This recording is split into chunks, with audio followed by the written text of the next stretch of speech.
Assalamu alaikum wa rahmatullahi wa barakatuh. Welcome to the next insert on healthy eating. Previously, we discussed one of the causes of overweight and obesity, not only in children but also in adults, and that was a lack of physical activity. I will now want to go into the dietary factors, and research has shown that high refined diets in fats, oils, and carbohydrates are a second cause of overweight and obesity. Now, what is a refined food? Or what do I mean by refined diet? So if you imagine, for example, what most often children have in the morning for breakfast are cereals, and the cereals are usually out of the box. Now, does the cereal grow as a cereal? No, it doesn't. So where does it come from?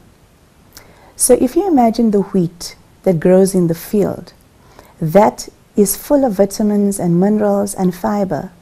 That wheat is harvested, it's taken to factories where it's processed, and along the way and along the intervals, you get subdivisions of that wheat being produced.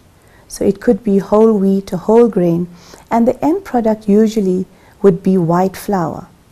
And so we consider that white flour to be refined because it has been through a process of being refined, a process of being processed. So that wheat in the field, do you think it has the same nutrition as the white flour? No, it doesn't. The wheat in the field has much more nutrition. So if you had to just eat that as it was, you would get vitamins, minerals, and fiber. And why do we actually need vitamins, minerals, and fiber?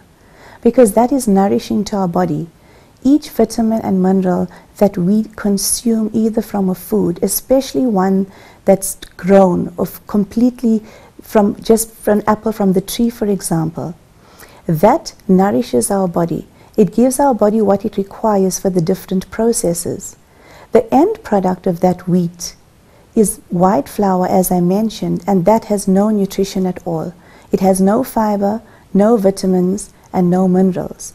So most of the cereals, do you think it grows as a cereal? No, it doesn't. That has been manufactured, it's been processed. Usually there's a lot of sugar added to it, as well as preservatives, colorants, and flavorants. And what we are seeing these days is lots of children suffering with allergies. Is there any coincidence then that if we are eating foods that are highly refined, for example, cereals out of the box, where there are preservatives, colorants, and flavorants, that our children would or would not be experiencing allergies? It really is something to think about. So for example, instead of a cereal, or to choose something that's straight from the earth, or is from its natural form as possible. So that's what we call unrefined or a whole food. For example, an apple. An apple grows as an apple. This has been just plucked off a tree. Yes, it has been taken to the supermarket or the fruit shop where you've bought it from. But this is how it comes straight from the earth. Whereas if you have a cereal, or if you have sweets and chocolates, for example, where once it was a treat, it isn't anymore. Children are actually taking this in their lunch boxes on a daily basis.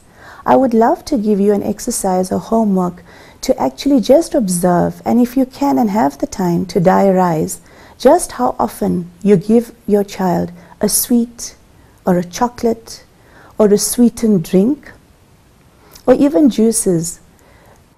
So where we give our children lots of refined foods such as carbonated beverages and sweets and chocolates, not as a treat once in a while, but on a daily basis, this adds to their level of activity, so they become hyperactive.